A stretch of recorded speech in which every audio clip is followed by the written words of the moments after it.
ماڵی کوردی و مەکتەبی کوردی و مزگەوتی کوردی و کڵێسای کوردی و حیزبی کوردی یەک هەنگاوی بەرەو پێشەوە نەناوە بە چایی من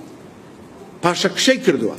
و ئەوڕۆ گەورەترین پاشەکشە لە بەردەم هێزی خۆنەخواس هەیە لە کوردستان لە دنیای بزنسە لە کوردستان تا سویسرا زۆربەی نێری نەزاڵە لە ناو ئاینە کایەکە بە درێژایی تاریخ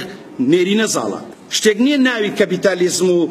لیبرالیزم و ئابزانی بەهەشتا دەیان فەیلسوف ئەمڕۆ پیا بۆ کو هەولێر و سلەیمانی تووڕێ لە فرەنسا و لە پاریس و لە ئینگلتەرا ئەمەی کە لای ئێمە ئەنگوزرێ بە ناوی تەنزیم و حیزب حیزبیش نییە فواد لە کوردستان لە ڕۆژهەڵاتی ناوەڕاست شتێک نییە ناوی حیزب بێ ئەسڵەن ئەوە بەدیدی من شەرمەندەم واڵێم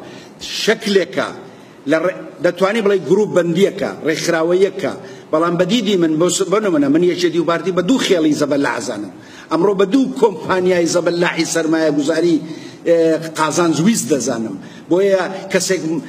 من هەڵناخەڵەتیانێ پێم بڵێ ئەوانە حیزبن هەرچێ زەڕێک ئینسان بێ ئینسان دۆست بێ دەزانێت چی دەگوزارێ لە کوردستان دیارە مزگەوت من 12 ساڵ لێ بووم وێرانت دەکات لە مناڵی و پێدەڵێ گوناحباری عەبدەشی زەلیلی هیچ و پوچی پێدەڵێ تۆ دەبێ ئیتیکالیبی غەیبانی بی هەموو شتێک نووسراوە پێشتر بەر لەوەی تۆ بڕیار بێت تا دەمری ئەزانن کەی لەدایک بووی کەی دەمری چۆن ژندێنی ئەو ژنەی هێنی بە یانەسیبە لە کوردستان لە یازار لەسەری سەرەوە مەلا هەیە باوکێ ئەفسەر هەیە سەرۆک هەیە دوای ژن و دایکەیە دوای مناڵ و سەگ و پشیلە هەر نییە هیچ شتێک نییە ناوی ڕێکخراوەی بی لەو شوێنەی من و تۆ تیاژی و هیچ شتێک نییە ناوی حیزب بی لەو شوێنەی من و تیاژی ئەمە کۆتایی دەنگ و باسە لەبەر ئەوەی گەنجەکانت وێڵە نوستاس یان لە مزگەوت خۆیان نەبینەوە بە هەزارەها یا ئەچێت ئەبێت ئەندامی حیزب خەسی و گرگن ترسنۆک شەرمن ئوستاز زانی ئێمە جیرۆ دەیچین لە ڕۆژهەڵاتی ناوەڕاست ئەمڕۆ سەلەفیەکان حکومەکەن وەهابیەکان و نەغمەکی دینی زاڵ فوندامێنتاڵیست لە هەموو ئەوروپا و ئەمریکاش خەریکە تەشەناکا و زوندوە بێتەوە لەبەرەوەی ئەساسەن بە درێژایی سەدەی بیستەم دوو فکرا زاڵ بوو یەکیان ناسیۆنالیزم و هەموومان چەپڵەمان بۆ لێدا قەومگەرایی درۆیەکی زۆر گەورە بوو عەجەم درۆی کرد کورد درۆی کرد تورک درۆی کرد حزبەکان هەموو دەڵێن دەسەڵاتی کوردی دەڵێ پەروەردە چ عیبێتی و هەزاران عالەم ئەخوێنێ بەس فێرە هیچ نابێ ئوستاز تەربیەی ئێمە تەلقینیە بە بەخاییە تووتیە وەکو جۆن دەیوی دەڵێ تەنەکەی زبڵی تێکە نەک مۆمێکە دایجسێ مناڵ مۆمێکە کڵپەیەکە هەر ئەبێ پێویستە چ زوێکیە بێ ئاگرێک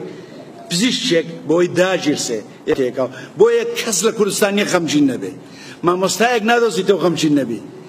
معریفەتێک بەبێ لەزەت بەبێ خۆشنودی معریفەتێک بەبێ خەمەوە بە دڵتەنجیەوە بە ترسەوە بە شەرمەوە فلسێ نایەنێ ئەمریکا یەک لە وڵاتە دواکەوتوانەیە لە پەروەردا بە هەموو ئەو تەکنۆلۆژیا عیلمی هەیەتی لەبەرەوەی ڕێز لە ژینگە ناگرێت کەواتە ئەخلاقینی ئەمریکا لەبەرەوەی لوخم دروست دەکات ئەتۆم دروست دەکات هیچ مشکلێک نییە من تەسەورم وایە لە دنیادا بە ناوی لیبرالیزم بە ناوی کەپیتالیزم بە ناوی لیبرالیزمی نوێ لە ئەخلاقیەتیشەیە ئەگەر تۆ کەمەشە سلاڤۆی ژیژیک بخوێنیتەوە کابرای چیچی تێگەی چ حەشرێ بە ئەوروپاکە بەڵام بەشێتی لە قەڵەمەدەن من دژی ئەو پەروەردەیەم کە لە کوردستان لە 20 ساڵە دەگوزارێ بە قەنەعەتی من نەوەیەکی زۆر نەکبەت گەورە دەبێ و هێشتا بڕوای بە نێرومێ هەیە بڕوای بە دەوڵەمەند و هەژار هەیە بڕوای بە سەر و خوارەوە هەیە هیچ شوێنێکمان نییە فێرە مۆڕاڵت بکە ئەخلاقت بکە ئینسان دۆستی بکە مرۆڤێک دروست دەکەی دکتۆرە مهندسە ئەفسەرە بەس ئینسان نییە ئادەمی نییە ئەخلاقی نییە